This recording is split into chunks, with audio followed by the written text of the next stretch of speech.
जय हिंद साथियों। स्वागत है आपका आपके अपने YouTube channel marathon agriculture classes पर। साथियों, शून्य से शिखर सीरीज का भाग 7 आज आपके सामने प्रस्तुत है। आशा है यह सीरीज आपको काफ़ी पसंद आ रही होगी। इस सीरीज के अन्य भाग भी आपको काफ़ी पसंद आए होंगे। आइए मित्रों, देखते हैं इस सीरीज का पहला प्रश्न। मित्रों, यह सीरीज बहुत ही महत्वपूर्ण चल रही है। आपके आने वाले सभी एग्जाम के लिए यह सीरीज बहुत ही महत्वपूर्ण है। आइए देखते हैं पहला प्रश्न और बहुत ही महत्वपूर्ण प्रश्न है। हरित क्रांति या ग्रीन रेवोल्यूशन शब्द किसने दिया? मित्रों, शब्द के बारे में पूछ रहा है। जो हरित क्रांति शब्द है वह किसने दिया है? Option A Annie Borlaug, option B M S Swaminathan, option C William S Gaud, option D Chidambaram Subramaniam. तो देखते हैं मित्रों, इसका सही आंसर क्या है। तो हरित क्रांति शब्द यह किसने दिया है? विलियम एस गॉड जी ने। किसने दिया है? विलियम एस गॉड जी ने हरित क्रांति या ग्रीन रेवोल्यूशन शब्द को दिया है। देखते हैं अन्य ऑप्शनों को। Annie Borlaug ji father of green revolution in world. विश्व में हरित क्रांति के पिता कौन है? Annie Borlaug ji. M S Swaminathan ji father of green revolution in India. भारत में हरित क्रांति के पिता कौन है? M S Swaminathan ji. चिदम्बरम सुब्रमण्यम बहुत ही महत्वपूर्ण नाम। इन्हें political father of green revolution कहा जाता है। Political father of green revolution. सबसे महत्वपूर्ण बात एक चीज़ और कि इन्हीं को भारत रत्न पुरस्कार भी मिलता है। भारत रत्न पुरस्कार किसको दिया जाता है? चिदम्बरम सुब्रमण्यम को हरित क्रांति में सहयोग के लिए। हरित क्रांति में सहयोग के लिए चिदम्बरम सुब्रमण्यम, इन्हें सी सुब्रमण्यम भी कहा जाता है। इन्हें भारत रत्न पुरस्कार से नवाजा जाता है हरित क्रांति में सहयोग के लिए। हमारा प्रश्न था हरित क्रांति या ग्रीन रेवोल्यूशन शब्द किसने दिया है? उसका सही आंसर है विलियम एस गॉड। आइए चलते हैं अगले प्रश्न की ओर। अगला प्रश्न बहुत ही महत्वपूर्ण, बहुत बार भिन्न भिन्न एग्जामों में पूछा गया है और इसके चरण भी पूछे गए हैं। प्रश्न है ऑपरेशन फ्लड कुल कितने चरणों में चला? ऑप्शन ए 5 चरणों में, ऑप्शन बी 4 चरणों में, ऑप्शन सी 3 चरणों में, ऑप्शन डी 2 चरणों में।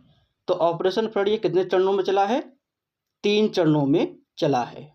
टोटल 3 चरणों में इसको चलाया जाता है। किसने चलाया? बहुत ही महत्वपूर्ण चीज, डॉक्टर वर्गीज कुरियन जी ने। डॉक्टर वर्गीज कुरियन जी ने इसको चलाया। कितने चरणों में चलाया? 3 चरणों में चलाया। कभी कभी आपसे पूछ लेता है कि टोटल इसकी समय सीमा क्या है। तो समय सीमा है 1970 से 1996 तक समय सीमा है। लेकिन चरण पूछ ले, 3 चरण। पहला चरण कब चला? तो इसका पहला चरण या फर्स्ट फेज चलता है 1970 से 1980 तक। सेकंड फेज कब से कब तक चलता है? तो सेकंड फेज चलता है 1981 से 1985 तक। बहुत ही महत्वपूर्ण। थर्ड चरण, इसका तीसरा चरण 1985 से 1996 तक। बहुत ही महत्वपूर्ण। मित्रों, यह प्रश्न बहुत सारी परीक्षाओं में पूछे गए हैं और बहुत सी किताबों में भी आपको देखने को मिल जाएगा कि इनके चरण अलग अलग होंगे।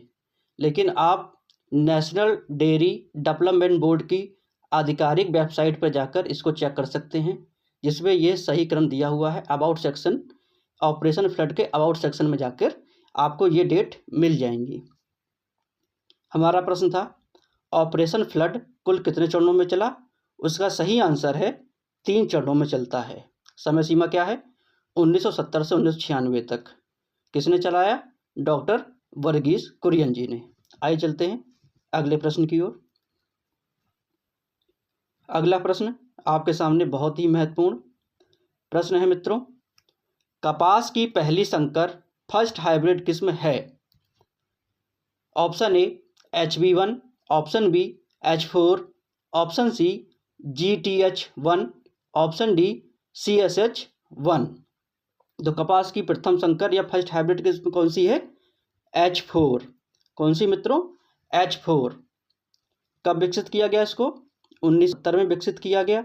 किसने विकसित किया? तो CT पटेल जी ने। 1970 में CT पटेल जी ने इसको विकसित किया था। आइए देखते हैं अन्य ऑप्शनों को। HB1 यह बाजरा की पहली संकर किस्म है। किसने कब इसको बनाया जाता है? तो इसको 1965 में बनाया जाता है। कौन से वैज्ञानिक थे जिन्होंने इसका निर्माण किया? डॉक्टर DS अटवाल जी ने इसका निर्माण करते हैं, डॉक्टर DS अटवाल जी। GTH1 किसकी है? यह तंबाकू की फर्स्ट हाइब्रिड किस्म है, तंबाकू की फर्स्ट हाइब्रिड किस्म। CSH1 यह ज्वार की फर्स्ट हाइब्रिड किस्म है। इसके साथ साथ इसको 1964 में बनाया जाता है। 1964 में बनाया जाता है। किसने बनाया? बहुत ही महत्वपूर्ण, NGP राव जी ने। NGP राव जी ने बनाते हैं इनको। कभी कभी NGP राव जी का पूरा नाम पूछ लेता है, नीलम्मा राजू गंगा प्रसाद राव। बहुत ही महत्वपूर्ण। हमारा प्रश्न था कपास की पहली संकर या फर्स्ट हाइब्रिड किस्म है? उसका सही आंसर है H4, ऑप्शन बी। 1970 में बनाई जाती है CT पटेल जी के द्वारा। आइए चलते हैं अगले प्रश्न की ओर। अगला प्रश्न मित्रों बहुत ही महत्वपूर्ण, बहुत बार पूछा जा चुका है। प्रश्न है आपके सामने, हल्दी का पीला रंग, हल्दी का पीला रंग का कारण क्या है? Option A curcumin, option B anthocyanin, option C quercetin, option D carotene. तो हल्दी के पीले रंग का कारण क्या है? इसका सही आंसर है कुरक्यूमिन। कुरक्यूमिन के कारण ही हल्दी पीली होती है। आइए देखते हैं अन्य ऑप्शनों को। एंथोसाइनिन, एंथोसाइनिन बहुत सी फलों के लिए या सब्जियों के लिए उस पर वर्णक का कार्य करता है। जैसे आपका सेब का लाल रंग किसके कारण होता है? एंथोसाइनिन के कारण। और बैंगन का बैंगनी रंग किसके कारण होता है? एंथोसाइनिन के कारण। प्याज का लाल रंग किसके कारण होता है? एंथोसाइनिन के कारण। गाजर का लाल रंग, काला रंग, बैंगनी रंग सब किसके कारण होते हैं? एंथोसाइनिन के कारण। तो एंथोसाइनिन बहुत ही महत्वपूर्ण है। क्वेरसिटीन, क्वेरसिटीन के कारण प्याज का पीला रंग, बहुत ही महत्वपूर्ण। प्याज का पीला रंग किसके कारण होता है? क्वेरसिटीन के कारण, बहुत ही महत्वपूर्ण। कैरोटीन, कैरोटीन के कारण गाय के दूध का पीला रंग। और इसके साथ साथ गाजर का नारंगी रंग, गाजर का जो नारंगी रंग होता है मित्रों वो भी किसके कारण होता है? वो भी कैरोटीन के कारण ही होता है। हमारा प्रश्न था कि हल्दी का पीला रंग किसके कारण होता है? तो उसका सही आंसर है ए, कुरक्यूमिन के कारण हल्दी का पीला रंग होता है। आशा है आपको प्रश्न समझ में आया होगा, बहुत ही महत्वपूर्ण है सभी के सभी ऑप्शन। चलते हैं अगले प्रश्न की ओर। अगला प्रश्न आपके सामने बहुत ही महत्वपूर्ण है। धान में सिंचाई की मुख्य क्रांतिक अवस्था है। Option A CRI stage, option B tillering stage, option C flowering stage, option D booting stage. मित्रों बहुत सी परीक्षाओं में इंक्लूडिंग नेट में भी ये क्वेश्चन आया हुआ है। तो इसका सही आंसर क्या है? बूटिंग, बूटिंग स्टेज इसका सही आंसर है। अगर आपको ऑप्शन में बूटिंग स्टेज नहीं मिलती है और ऑप्शन में होता है फ्लैग लीफ अवस्था, तो हम इस पर सही आंसर लगा देंगे। देखते हैं अन्य ऑप्शनों को। टिलरिंग, यह धान में सिंचाई की सेकंड मोस्ट क्रिटिकल स्टेज है। फ्लावरिंग यह थर्ड मोस्ट क्रिटिकल स्टेज है। CRI स्टेज यह आप सबको पता है, यह गेहूं की मुख्य क्रांतिक सिंचाई की अवस्था है। कितने दिन पर आती है? 21 डे आफ्टर सोइंग, बुआई के 21 दिनों के बाद। हमारा प्रश्न था धान में सिंचाई की मुख्य क्रांतिक अवस्था, उसका सही आंसर है डी या फ्लैग लीक अवस्था। चलते हैं अगले प्रश्न की ओर। मित्रों, उससे पहले अगर आपने हमारा चैनल अभी तक सब्सक्राइब नहीं किया है तो आप उसे सब्सक्राइब कर लें, लाइक नहीं किया है तो हमारी वीडियोस को लाइक करिए, ज़्यादा से ज़्यादा अपने ग्रुप में शेयर करिए। अगर आपको नियमित हमारी वीडियो का नोटिफिकेशन प्राप्त नहीं हो रहा है तो आप बेल आइकन को प्रेस जरूर कर लीजिए, जिससे आपको नियमित वीडियो का नोटिफिकेशन प्राप्त होता रहे। चलते हैं मित्रों अगले प्रश्न की ओर। अगला प्रश्न बहुत ही महत्वपूर्ण। आप धान के ओराइजा वंश में कुल कितनी जातियां शामिल हैं? Option A 14, option B 21, option C 24, option D 2। तो धान के ओराइजा वंश में कुल कितनी जातियां हैं? ओराइजा वंश में कुल 24 जातियां शामिल हैं। कितनी जातियां शामिल हैं? कुल 24 जातियां शामिल हैं, जिसमें कल्टीवेटेड कितनी हैं? कल्टीवेटेड हैं आपकी दो कल्टीवेटेड हैं। बाकी जितनी बस्ती हैं सब कैसी हैं? जंगली किस्म की हैं, सब जंगली हैं। 2 कल्टीवेटेड हैं। 24 और देख लेते हैं क्या क्या है। अगर धान का हम क्रोमोजोम नंबर देखते हैं वो कितना होता है? 24 होता है। अगर आपसे पूछ ले कि धान का टेस्ट वेट कितना है, टेस्ट वेट मतलब 1000 दानों का वजन कितना होता है? वो भी 24 ग्राम। कुछ किताबों में 25 ग्राम भी है, तो हम एक रेंज मान लेते हैं 24 से 25 ग्राम। 1000 दानों का वजन जिसे टेस्ट वेट कहा जाता है, कितना है? 24 से 25 ग्राम। हमारा प्रश्न था कि धान के ओराइजा वंश में कुल कितनी जातियां शामिल हैं? तो कुल 24 जातियां हैं, जिसमें 2 ही कल्टीवेटेड हैं। अगर आपसे पूछ ले वह कौन कौन सी जातियां हैं जो कल्टीवेटेड हैं, तो इसमें एक तो है ओराइजा ग्लेबरीमा। कौन सी है? ओराइजा ग्लेबरीमा। और कौन सी है? Oryza sativa. ओराइजा सटाइवा भी है। कभी कभी आपसे पूछ लेता है कि ओराइजा सटाइवा की और कौन सी जातियां हैं, तो इसकी 3 सब जातियां भी हैं। कौन कौन सी?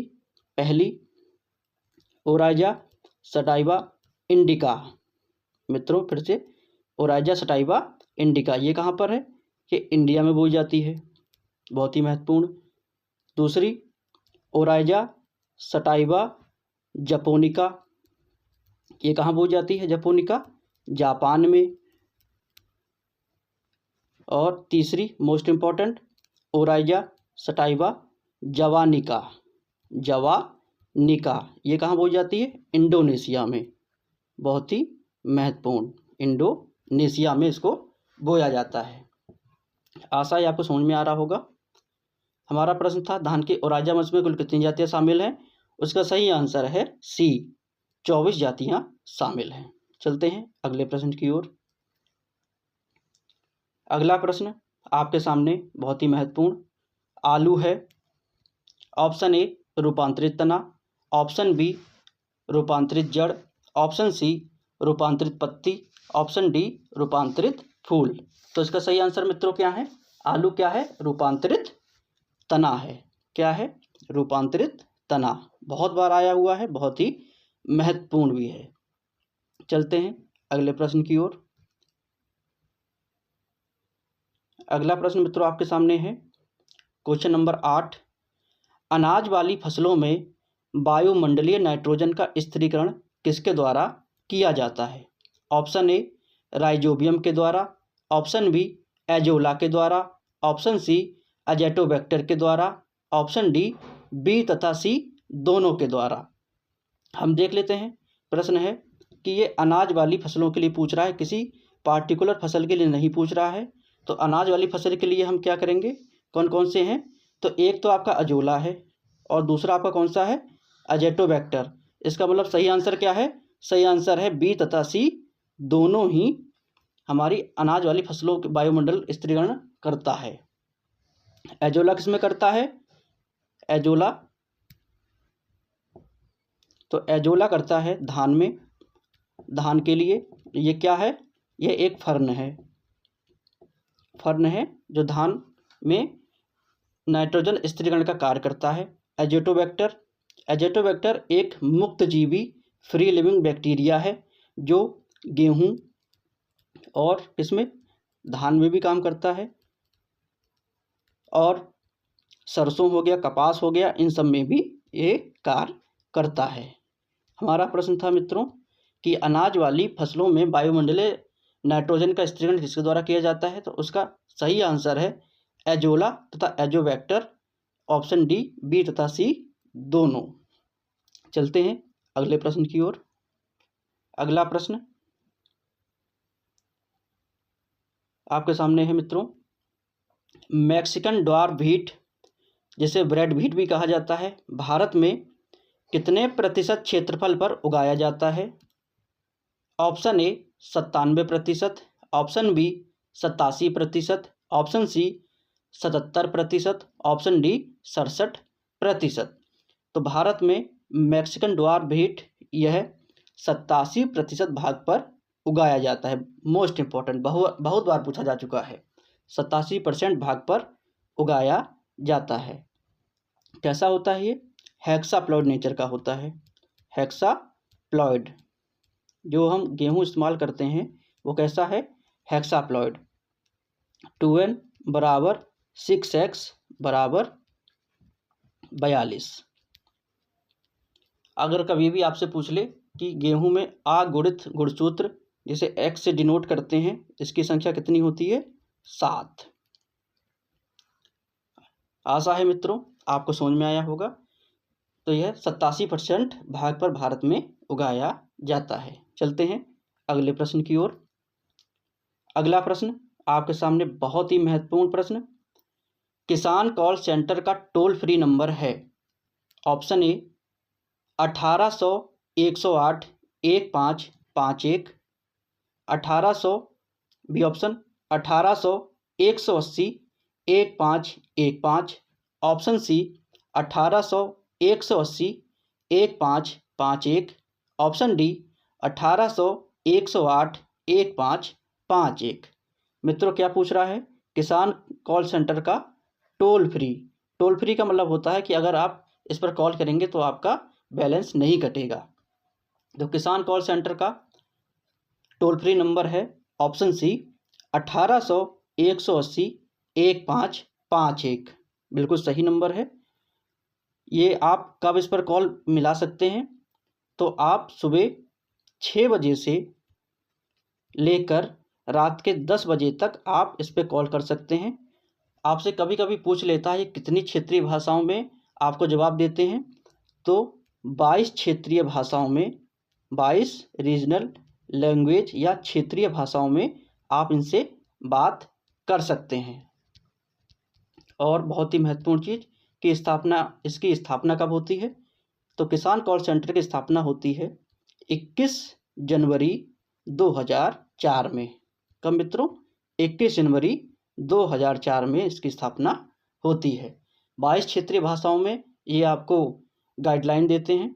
आप इसे कब कॉल कर सकते हैं? सुबह 6 बजे से रात में 10 बजे तक। टोल फ्री नंबर क्या है? 1800-180-1551, ऑप्शन सी। चलते हैं अगले प्रश्न की ओर। अगला प्रश्न मित्रों, केंद्रीय फसल कटाई उपरांत प्रौद्योगिकी संस्थान सिफहैट अवस्थित है। Option A Jhansi Uttar Pradesh, option B Jodhpur Rajasthan, option C Ludhiana Punjab, option D Varanasi Uttar Pradesh. तो ये कहाँ पर है मित्रों? यह लुधियाना पंजाब में अवस्थित है सिफहैट। एक और महत्वपूर्ण, यहीं पर IIMR इंडियन इंस्टीट्यूट ऑफ मेज रिसर्च यहीं पर है। इससे पहले ये कहाँ पर था? इससे पहले यह न्यू दिल्ली में था।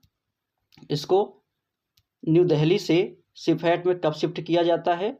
2016 में इसको यहाँ पर शिफ्ट कर दिया जाता है। इससे पहले ये न्यू दिल्ली में होता है। बहुत सी किताबों में इंडियन इंस्टीट्यूट ऑफ मेज रिसर्च नई दिल्ली दिया हुआ है, लेकिन इसका सही आंसर है लुधियाना पंजाब। देखते हैं अन्य ऑप्शनों को। झांसी उत्तर प्रदेश में क्या है? Indian grassland and fodder research institute. Indian grassland and fodder research institute कहाँ पर है? यह झांसी उत्तर प्रदेश में है। जोधपुर में क्या है? काजरी और आफरी, दोनों ही कहाँ पर हैं? जोधपुर राजस्थान में है। बनारस में क्या है मित्रों? बनारस में Indian institute of vegetable research IIVR कहाँ पर है मित्रों? बनारस उत्तर प्रदेश में। तो सिफहैट ये कहाँ पर है? सी लुधियाना पंजाब में। और यहीं पर इंडियन इंस्टीट्यूट ऑफ मेज रिसर्च को 2016 में शिफ्ट कर दिया गया था। देखते हैं अगला प्रश्न। अगला प्रश्न मित्रों बहुत ही महत्वपूर्ण आपके सामने प्रश्न है। प्रधानमंत्री कृषि सिंचाई योजना PMKSY का नारा है, बहुत ही महत्वपूर्ण। आपको इसका नारा बताना है। कभी आपसे थीम भी पूछ सकता है, तो दोनों सेम ही है। ऑप्शन ए पर crop more drop, option B पर drop more crop, option C पर drop much crop, option D पर ड्रॉप मैक्सिमम क्रॉप। तो मित्रों सबसे पहले हम देखते हैं कि प्रधानमंत्री कृषि सिंचाई योजना PMKSY की स्थापना कब होती है। इसका 1 जुलाई 2015 से ये स्टार्ट होता है। 1 जुलाई 2015 से। इसका नारा क्या है? Per drop more crop. Option B इसका सही आंसर, पर ड्रॉप मोर क्रॉप। बहुत ही महत्वपूर्ण। स्थापना कब होती है? 1 जुलाई 2015 को। मित्रों चलते हैं अगले प्रश्न की ओर। अगला प्रश्न बहुत ही महत्वपूर्ण। रेसिन नामक हानिकारक पदार्थ पाया जाता है। ऑप्शन ए आम में, ऑप्शन बी बेल में, ऑप्शन सी पपीता में, ऑप्शन डी अरंडी में। तो रेसिन नामक हानिकारक पदार्थ ये किसमें पाया जाता है? अरंडी में पाया जाता है। बहुत ही महत्वपूर्ण, अरंडी में पाया जाता है। देखते हैं अन्य ऑप्शनों को। आम में पाया जाता है रेजिन्स। रेजिन्स किसमें पाए जाते हैं? आम में हानिकारक है। बेल में कड़वाहट का कारण मार्मेलोथसिन। बहुत ही महत्वपूर्ण, बहुत बार पूछा जा चुका है कि बेल में कड़वाहट का कारण क्या है? मार्मेलोथसिन।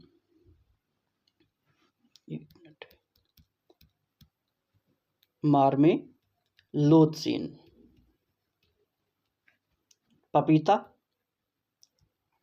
पपीता में जो पीलापन या पीला वर्णक है किसके कारण होता है? कैरिका जैंथिन के कारण। कैरिका जैंथिन के कारण पाया जाता है।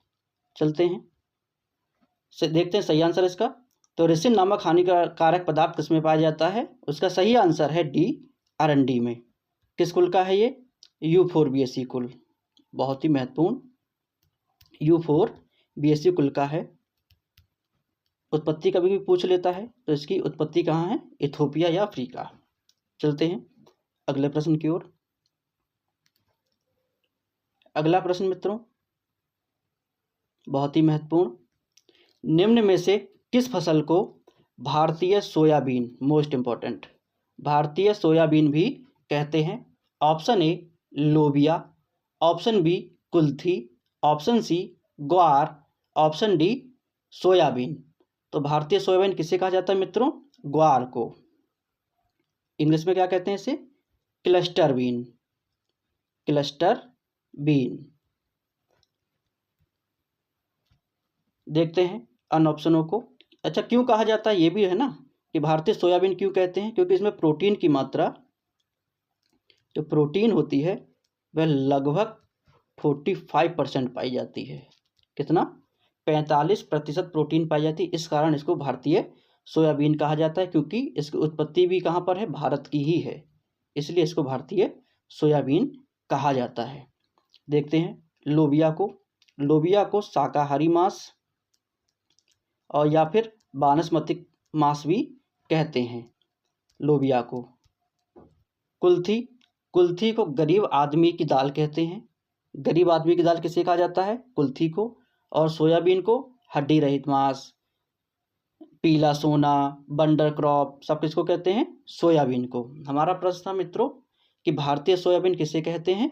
उसका सही आंसर है सी, ग्वार को। चलते हैं अगले प्रश्न की ओर। अगला प्रश्न बहुत ही महत्वपूर्ण, आपके सामने बहुत बार पूछा जा चुका है। प्रश्न है, निम्न में किसे गरीब आदमियों की टॉनिक कहते हैं?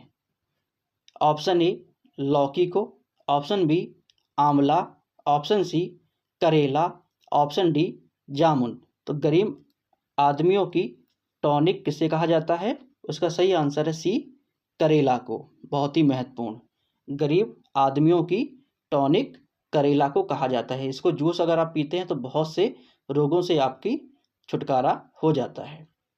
चलते हैं अगले प्रश्न की ओर। अगला प्रश्न आपके सामने बहुत ही महत्वपूर्ण प्रश्न, सायोलॉजी के अंतर्गत अध्ययन करते हैं।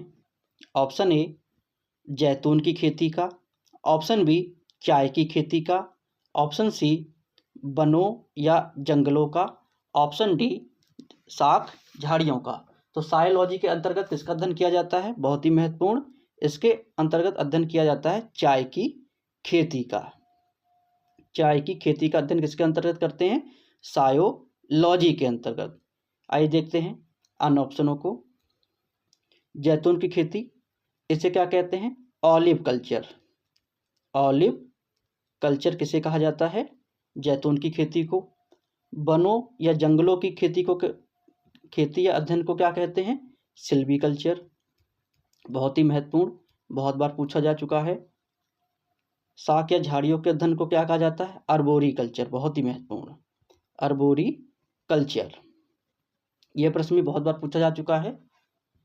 हमारा प्रश्न था सायोलॉजी के अंतर्गत किसका अध्ययन करते हैं? तो उसका सही आंसर है बी, चाय की खेती का।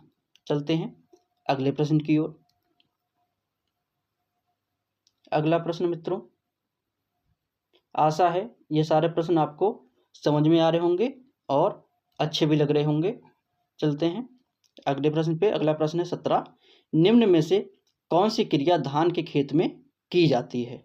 Option A ginning, option B beushening, option C earthing up, option D desuckering. तो धान के खेत में इनमें से कौन सी क्रिया की जाती है? उसका सही आंसर है बुशनिंग। बुशनिंग की क्रिया धान के खेत में करते हैं। खेत में जब आप रुपाई कर देते हैं तो उसके 40 से 45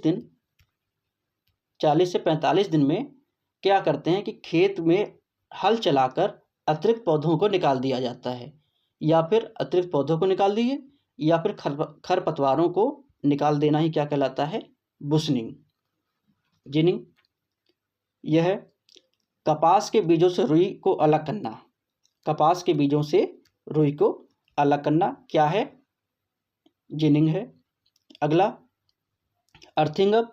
अर्थिंग अप बहुत महत्वपूर्ण, सबसे ज़्यादा यह किस में अपनाई जाती है? आलू में। बहुत महत्वपूर्ण। उसके साथ साथ आपने मूंगफली में भी यह क्रिया की जाती है और गन्ने में भी की जाती है, और सबसे महत्वपूर्ण किस में है? आलू में। डी सकरिंग, अतिरिक्त सकर्स को हटाना। डी का मतलब होता है अलग करना, सकरिंग का मतलब सकर्स। तो जो अतिरिक्त सकर्स होते हैं उसको हटाना ही क्या कहलाता है? D suckering. यह क्रिया कौन कौन से फलों में की जाती है? एक तो केले में की जाती है, उसके साथ साथ अगर फसल लेते हैं तो तंबाकू की फसल में और फलों में, केले में यह क्रिया की जाती है। हमारा प्रश्न था कि निम्न में से ऐसी कौन सी क्रिया है जो धान के खेत में की जाती है? तो उसका सही आंसर है बी, बुशनिंग। 40 से 45 दिन के बाद खेत में हल चलाकर अतिरिक्त पौधों या खरपतवारों को निकालना क्या कहलाता है? बुशनिंग। चलते हैं अगले प्रश्न की ओर। बहुत ही महत्वपूर्ण प्रश्न है मित्रों ये। आप जितने भी आपको प्रश्न बताए जाते हैं, यहाँ पर कराए जाते हैं, या फिर मैं जो कुछ भी बोलता हूँ आप उनको कायदे से सुनिए और उनको अपनी नोटबुक में नोट करिए। अगला प्रश्न फॉरेस्ट्री का शब्द है। Option A Latin, option B Greek, option C French, option D जापानी। तो फॉरेस्ट्री लैटिन भाषा का शब्द है, बहुत ही महत्वपूर्ण। चलते हैं अगले प्रश्न की ओर। अगर आपने मित्रों अभी तक हमारे अन्य भाग नहीं देखे हैं तो आप प्लेलिस्ट में जाकर अन्य भाग को देख सकते हैं, जिनमें सभी के सभी ऑप्शनों को दर्शाया गया है। प्रश्न नंबर 19, सरसों की फली या फल को किस नाम से जानते हैं? बहुत ही महत्वपूर्ण प्रश्न है। Option A capsule, option B drupe, option C berry, option D siliqua. तो सरसों की फली या फल को किस नाम से जानते हैं? इसका सही आंसर है सिलिकुआ। बहुत महत्वपूर्ण, बहुत बार पूछा जा चुका है यह प्रश्न। देखते हैं अन्य ऑप्शनों को। कैप्सूल, ये अरंडी में, बहुत महत्वपूर्ण, टीजीटी 2021 में पूछा था। उसके साथ साथ रतनजोत, रतनजोत किसे कहते हैं? जेट्रोफा को, बायोडीजल जिससे प्राप्त होता है। और आंवला, आंवला में भी कैप्सूल। अगर वहाँ पर कभी कभी क्या होता है, आंवला को बेरी भी मान लेते हैं, लेकिन ये सब जो हैं बेरी के ही रूपांतरित हैं। ड्रूप आम में और बेर में, आम का तो बहुत महत्वपूर्ण है, उसके साथ साथ बेर में भी पाया जाता है। बेरी तो बहुत से फलों में, जैसे आपका अमरूद हो गया, पपीता हो गया, अंगूर, आलू, आलू भी आपका क्या है? बेरी है, बहुत ही महत्वपूर्ण। अगला प्रश्न है मित्रों, भैंस का प्रथम परखनली शिशु कहाँ तैयार किया गया? ऑप्शन ए इज्जतनगर में, ऑप्शन बी मथुरा में, ऑप्शन सी करनाल में, ऑप्शन डी हिसार में। तो भैंस का प्रथम परखनली शिशु ये कहाँ पर? करनाल में बनाया जाता है। सही आंसर है करनाल। कभी कभी आपसे इसका नाम पूछ लेता, इसका नाम क्या था? तो इसका नाम भी क्या था? प्रथम ही था, प्रथम। इसका नाम भी क्या होता है? प्रथम ही रखा जाता है। कहाँ पर बनता है? करनाल में। देखते हैं अन ऑप्शनों को। इज्जतनगर में IVRI, Indian veterinary research institute. एक और है कारी, सेंट्रल एवियन रिसर्च इंस्टीट्यूट। कहाँ पर है? यहीं पर है। मथुरा में क्या है? सेंट्रल गोट रिसर्च इंस्टीट्यूट मखदूम। मखदूम ये कहाँ पर है मित्रों? मथुरा में। मखदूम मथुरा उत्तर प्रदेश में है, बहुत ही महत्वपूर्ण। हिसार में, हिसार में central institute for research on buffalo. Central institute for research on buffalo कहाँ पर है? हिसार में है, बहुत ही महत्वपूर्ण। हमारा प्रश्न था कि भैंस का प्रथम परखनली शिशु कहाँ तैयार किया गया? उसका सही आंसर है सी करनाल में, और उसका नाम क्या होता है? प्रथम। उसका नाम भी होता है प्रथम ही। चलते हैं अगले प्रश्न की ओर। मित्रों प्रश्न नंबर 21 आपके सामने प्रस्तुत है। मुर्गी के अंडे का औसत भार होता है, बहुत ही महत्वपूर्ण।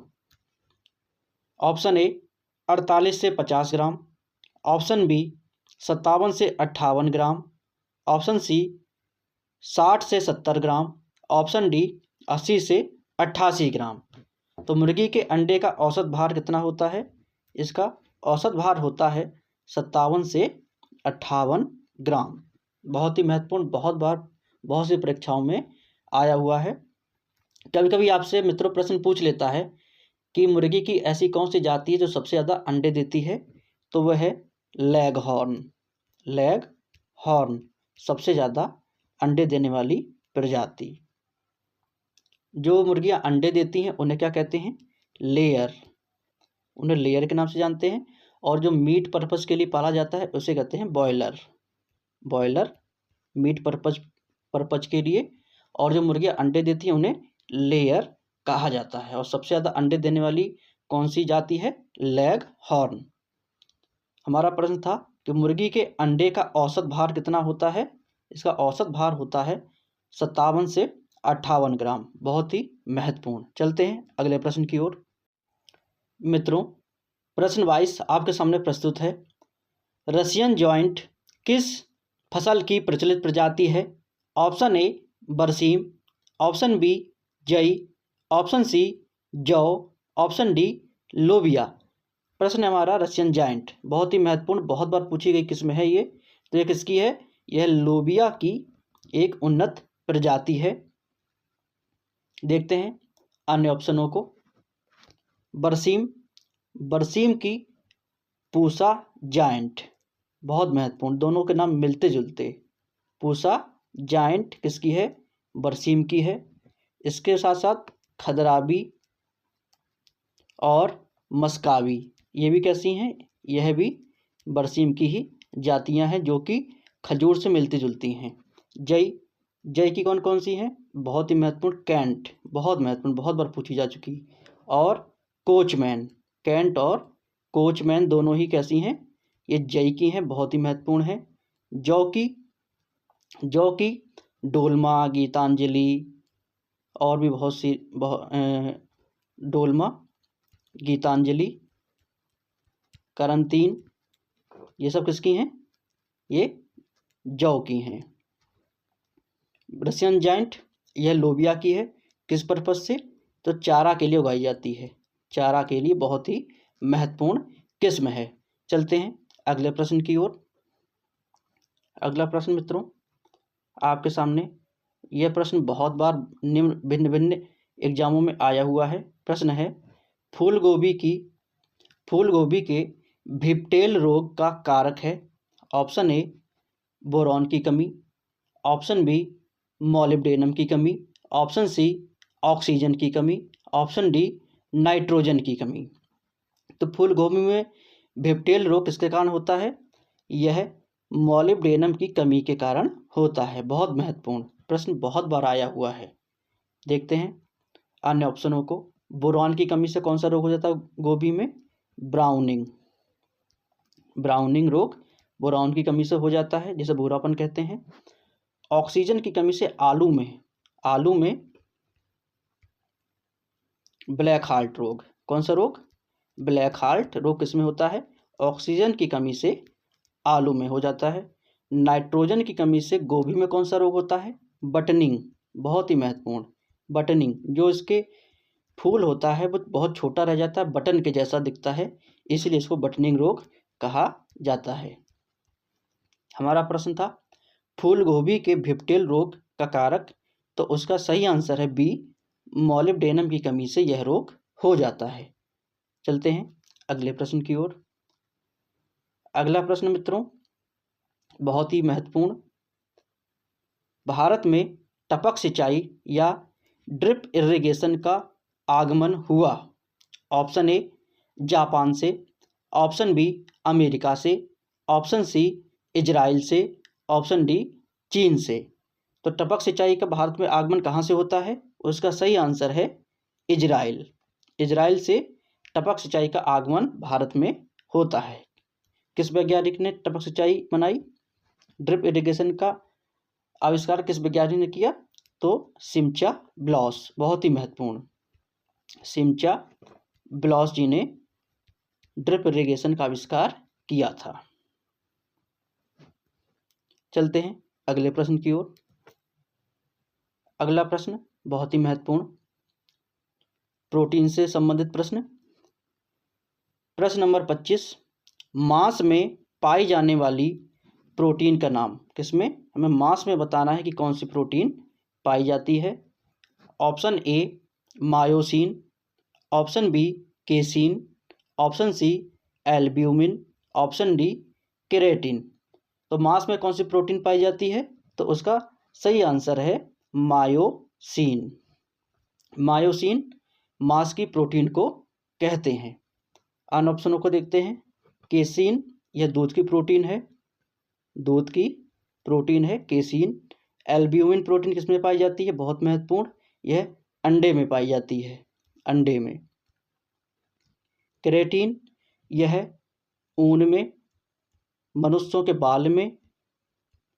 कौन सी प्रोटीन? केरेटिन। हमारा प्रश्न था कि मांस में कौन सी प्रोटीन पाई जाती है, उसका नाम। तो उसका सही आंसर है ए मायोसिन, ए मायोसिन। चलते हैं अगले प्रश्न की ओर। अगला प्रश्न आपके सामने बहुत ही महत्वपूर्ण। अगर मित्रों आपको हमारी ये सीरीज पसंद आ रही है तो आप ज़्यादा से ज़्यादा वीडियो को लाइक करिएगा, उसको शेयर करिएगा। अगर आपने अभी तक हमारा चैनल सब्सक्राइब नहीं किया है तो आप उसको ज़रूर सब्सक्राइब कर लें। हमारा अगला प्रश्न है, भारत में मूंगफली और सरसों का तिलहन उत्पादन में कितना योगदान है? बहुत ही महत्वपूर्ण प्रश्न। यह प्रश्न अभी जल्द में रायो एमपी के एग्जाम में आया हुआ था। इसके ऑप्शन हैं ए 55%, बी 65%, सी 75%, डी 85%। बहुत ही महत्वपूर्ण प्रश्न है। तो इसका सही आंसर क्या है? इसका सही आंसर है 75%। कि भारत में मूंगफली और सरसों का तिलहन के उत्पादन में 75% योगदान है। बहुत ही महत्वपूर्ण प्रश्न है, रायों में आया हुआ प्रश्न। चलते हैं अगले प्रश्न की ओर। अगला प्रश्न बहुत ही महत्वपूर्ण, पूसा जय किसान किस फसल की उन्नत किस्म है? ऑप्शन ए मूंगफली की, ऑप्शन बी सरसों की, ऑप्शन सी सोयाबीन की, ऑप्शन डी तारा मीरा की। तो पूसा जय किसान का कभी कभी आपसे दूसरा नाम भी पूछ लेता है। इसको और क्या कहते हैं? इसको कहते हैं बायो 902। किस और नाम से जानते हैं? बायो 902 पूसा जय किसान का ही अन्य नाम है। तो यह किस फसल की उन्नत किस्म है? यह सरसों की उन्नत किस्म है। किसकी है मित्रों? सरसों की उन्नत किस्म है। देखते हैं अन्य ऑप्शनों के बारे में। मूंगफली की कौन कौन सी उन्नत किस्में हैं? कौशल है, चंद्रा है और कौशल, चंद्रा, ज्योति। तीनों ही बहुत ही महत्वपूर्ण हैं।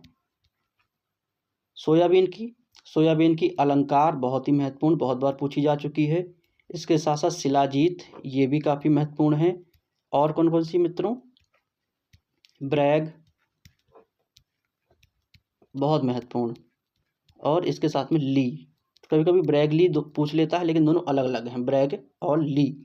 तारा मीरा की नरेंद्र तारा, बहुत महत्वपूर्ण, नरेंद्र तारा। इसके साथ साथ करण तारा, दोनों ही बहुत महत्वपूर्ण हैं, जो कि किसकी हैं? तारा मीरा की।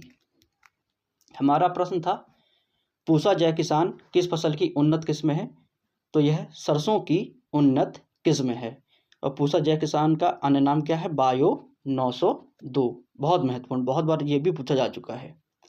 चलते हैं मित्रों अगले प्रश्न की ओर।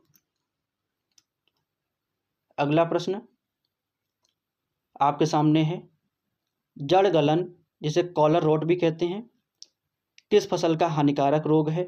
ऑप्शन ए सोयाबीन का, ऑप्शन बी मूंगफली का, ऑप्शन सी तिल का, ऑप्शन डी सूरजमुखी का। तो जड़ गलन या कॉलर रॉट यह मूंगफली का हानिकारक रोग है। किसका है मित्रों? मूंगफली का एक हानिकारक रोग है। किसके कारण होता है? फंगस के कारण होता है। फंगस के कारण लगने वाला रोग है। रोग कारक का नाम एस्परजिलस नाइजर। एस्परजिलस नाइजर, बहुत ही महत्वपूर्ण। ये फंगस का नाम क्या है? Aspergillus niger. तो सोयाबीन में कौन कौन सा रोग लगता है? चारकोल रोट, बहुत ही महत्वपूर्ण, चारकोल रॉट बहुत ही महत्वपूर्ण है। तिल का महत्वपूर्ण रोग है फाइलोडी। ये एमएलओ के कारण लगता है। सूरजमुखी का है मित्रों अल्टरनेरिया ब्लाइट, बहुत ही महत्वपूर्ण। अल्टरनेरिया ब्लाइट किस में लगता है? सूरजमुखी में का लगने वाला रोग है, ये भी बहुत महत्वपूर्ण है। हमारा प्रश्न था कॉलर रॉट रोग किस फसल का हानिकारक है? यह मूंगफली का हानिकारक रोग है, जो एस्परजिलस नाइजर फंगस के कारण लगता है। Option B. चलते हैं अगले प्रश्न की ओर। अगला प्रश्न बहुत ही महत्वपूर्ण, अरंडी का उत्पत्ति स्थल है। Option A Ethiopia, option B Bharat, option C America, option D Afghanistan. तो अरंडी का उत्पत्ति स्थल क्या है? अरंडी का उत्पत्ति स्थल है इथोपिया। इथोपिया। अगर इथोपिया आपका ऑप्शन में नहीं आता है तो उष्ण अफ्रीका, उष्ण अफ्रीका इसका सही आंसर हो जाएगा। दोनों में से एक आपको देगा। भारत में, भारत कपास का उत्पत्ति स्थान है। कपास, चना, वो भी कौन सा? देसी चना, देसी चना। इसके साथ साथ बैंगन का, और कौन कौन सी मित्रों? मूंग है। मूंग भी भारत का उत्पत्ति स्थल है। और इसके साथ साथ यह भी भारत का ही उत्पत्ति स्थान है। अमेरिका, इसे हम सेंट्रल अमेरिका भी कह सकते हैं। सेंट्रल अमेरिका, मैक्सिको, यहाँ पर क्या क्या? तंबाकू, तंबाकू और मक्का, मिर्च सब यहीं की हैं। मक्का, मिर्च। अन्य ऑप्शन, अफगानिस्तान बहुत ही महत्वपूर्ण। अफगानिस्तान का काबुली चना बहुत ही महत्वपूर्ण है। काबुली चना कहाँ का है मित्रों? ये अफगानिस्तान का काबुली चना। हमारा प्रश्न था अरंडी का उत्पत्ति स्थल, तो इसका सही आंसर है ए इथोपिया या उष्ण अफ्रीका। चलते हैं अगले प्रश्न की ओर। अगला और अंतिम प्रश्न बहुत ही महत्वपूर्ण। क्वेश्चन नंबर 30, निम्न में ऐसी कौन सी दलहनी फसल है जिससे गोंद भी प्राप्त होता है? बहुत ही महत्वपूर्ण। ऑप्शन ए अरहर, ऑप्शन बी लोबिया, ऑप्शन सी ग्वार, ऑप्शन डी मूंग। तो ऐसी कौन सी फसल है मित्रों जिससे गोंद या गम भी प्राप्त होता है? उसका सही आंसर है ग्वार। ग्वार से गम या गोंद प्राप्त होता है। कितनी मात्रा प्राप्त होती है? बहुत ही महत्वपूर्ण, बहुत बार पूछा जा चुका है ये। 30 से 33% गोंद इससे प्राप्त हो जाता है। ग्वार को क्या कहते हैं? Cluster bean. इससे पहले हम पढ़ के आए हैं कि इसको भारतीय सोयाबीन भी कहते हैं। और इसमें प्रोटीन कितनी पाई जाती है? 45% इसमें क्या पाई जाती है मित्रों? प्रोटीन। इसी कारण इसको भारतीय सोयाबीन भी कहा जाता है। आशा है मित्रों सारे प्रश्न आपको अच्छे लगे होंगे, समझ में भी आए होंगे, उनका डिस्क्रिप्शन समझ में आया होगा। आशा है आपने उन्हें नोट भी किया होगा। मित्रों, आपकी एग्रीकल्चर टीए टेक्निकल असिस्टेंट की वैकेंसी आने वाली है। आप अभी से तैयारी में लग जाइए। और जिन मित्रों ने राजस्थान की एग्रीकल्चर सुपरवाइज़र को भी भरा है तो उसका एग्ज़ाम फरवरी में है। तो उसके लिए और अन्य सभी परीक्षाओं के लिए हमारी जो सीरीज चल रही है बहुत ही महत्वपूर्ण है। मिलते हैं आपसे मित्रों अगले वीडियो में। तब तक के लिए जय जवान जय किसान।